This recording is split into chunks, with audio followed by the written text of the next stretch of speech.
200 seat পেলে একদিকে আমি বোলপুরটা ঘুরে দেবো।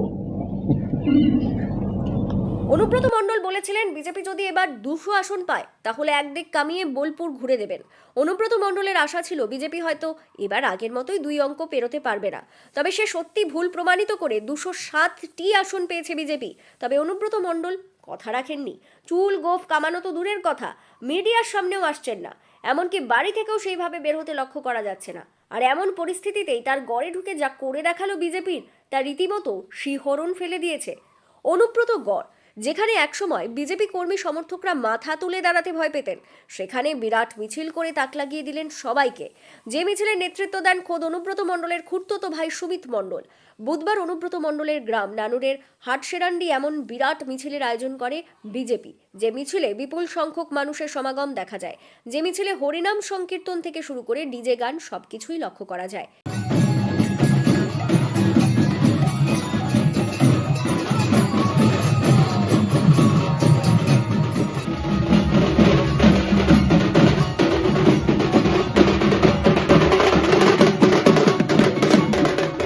গানের মধ্য দিয়ে বালি চুরি, পাথর চুরি, চাকরি চুরি সব তুলে ধরার পাশাপাশি মমতা বন্দ্যোপাধ্যায়, অভিষেক বন্দ্যোপাধ্যায়কে তীব্র আক্রমণ করা হয়।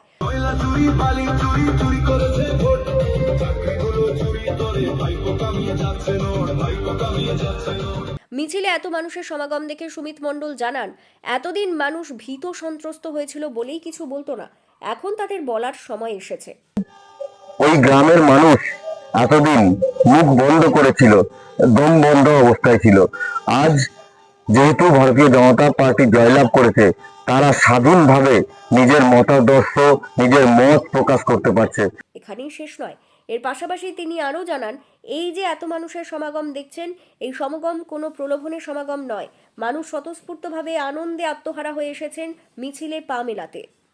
দেখতে পাচ্ছেন যে যেভাবে মানুষের ঢল রাস্তায় নেমেছে, এটা কোনো প্রলোভন নয়, এটা কোনো ভাতা দেওয়ার জন্য আমন্ত্রণ নয়, এটা কোনো টাকার লোভ নয়, এটা কোনো ভীতি সঞ্চার নয়, স্বতঃস্ফূর্তভাবে মানুষ এসছে। এখন রাজনীতিতে কারোর গড় বলে কিছু হয় না। মানুষকে যে পরিষেবা দিতে পারবে, মানুষের প্রত্যাশা যে পূরণ করতে পারবে, জনগণ তাদের সাথে থাকবে। তো তৃণমূল এতদিন সরকারে থাকা সত্ত্বেও সেই মানুষের প্রত্যাশা পূরণে ব্যর্থ। তাই আজকে মানুষ ভারতীয় জনতা পার্টির উপর, নরেন্দ্র মোদীজির উপর, আমাদের মুখ্যমন্ত্রী শুভেন্দু অধিকারী মহাশয়ের উপর ভরসা রেখেছেন। তাই আমাদের সাথে এত মানুষ বেরিয়েছে।